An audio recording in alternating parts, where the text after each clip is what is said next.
The iPhone 8 is here. Same basic shape and feel as last year's iPhone 7, but with the huge physical difference of adding a glass back instead of metal. This is my first time touching the iPhone 8 since Apple didn't invite me out to their launch event, not really sure why, and the glass makes it surprisingly heavy, which I actually really like. Will this new glass iPhone have the same structural integrity that the metal iPhones had previously? There's literally only one way to find out. Let's get started.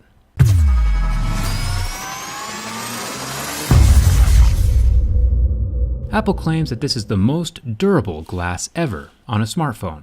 Pretty bold claim. I've tested over 75 different phones now, and I think we should start with the scratch test first. I have a set of Mohs hardness picks that differentiate between different minerals. Plastic screen phones would scratch at a level 3, glass is usually around a 5 or a 6 on Mohs scale, and real sapphire scratches at a level 8 or 9.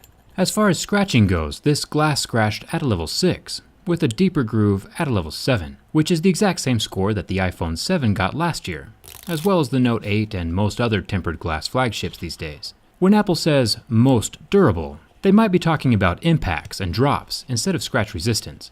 Let me know in the comments if you think I should drop test a couple of these phones. Even though the screen is impervious to my razor blade, coins, and keys, I would still recommend a screen protector. Plenty of other dust, minerals, and pocket sand are harder than a level 6, and can cause micro abrasions. Speaking of sapphire, Apple does claim to use some sapphire on their phones, namely the camera lenses, so we'll have to put that to the test. Again, the home button is not affected by my razor blade, so it won't get damaged or scratched up while sliding around in your pocket or purse, and that's good for durability. Up at the top of the phone, we have the 7-megapixel front-facing camera tucked under that same slab of front glass, so it is protected against major scratches and damage as well. With previous versions of the iPhone, Apple used a flimsy metal screen to cover the earpiece, which sometimes could jostle and fall out. But nowadays they use a more permanent, solid metal screen which will not fall out or dislodge. Bonus points for that one. The gold glass iPhone 8 has a solid slab covering the entire rear surface of the phone. Still undamaged by my razor blade, it's also good to see the Apple logo and the iPhone text are layered under the glass and not exposed on the surface. This means they won't rub or wear away with use or time. It's pretty cool how the dual-tone LED flash blends so perfectly with the pink and gold color of this phone. Protected under the glass surface, things are still looking sleek and aesthetic.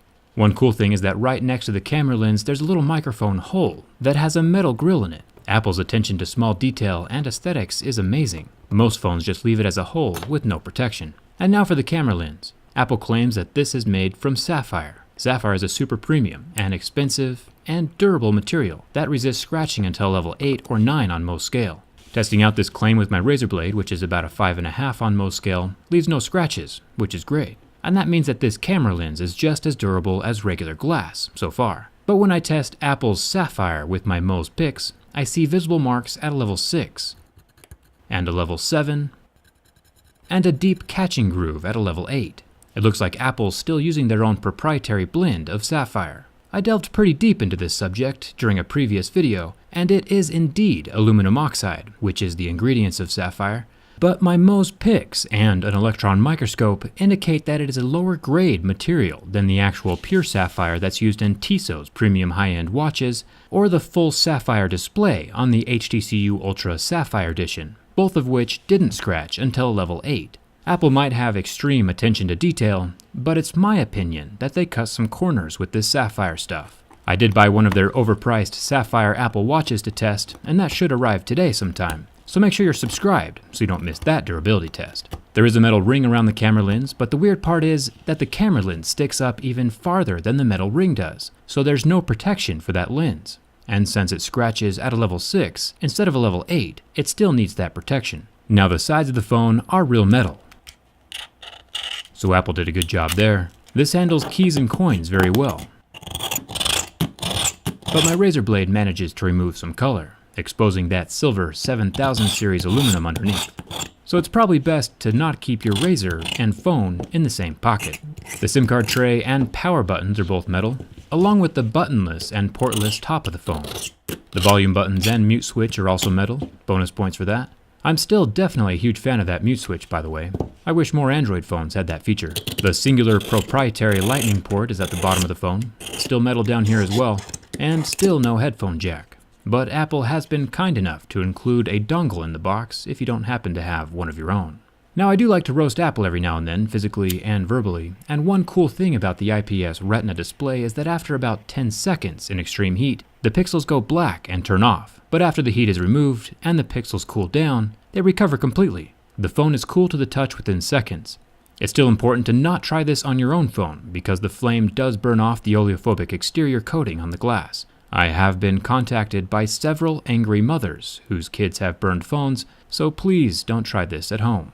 Speaking of things to not try at home, it's time for the ultimate test of durability. Nothing stresses the construction of a phone like a bin test, and whether you're an Android fan or an Apple user, everyone can appreciate a well-built phone. And this is indeed a well-built phone. There is zero flex to this device. If you remember on my iPhone 7 bin test last year, the waterproofing adhesive was ruined by the bend, but this has since been corrected with the iPhone 8. I'm very impressed. There is no glass separation on the front or the back, no matter how you bend it. This phone is definitely skinny jean approved. The last thing I want to point out as a bonus and thumbs up to Apple's build quality is the rear glass panel. It has a lip of plastic around the edge as a cushion to protect the glass during drops, so the plastic helps out. Smart design choice. The front screen also has a plastic cushion around the glass as well. Most people wouldn't notice this subtle detail, but Apple does put an extraordinary amount of thought and design into their phones.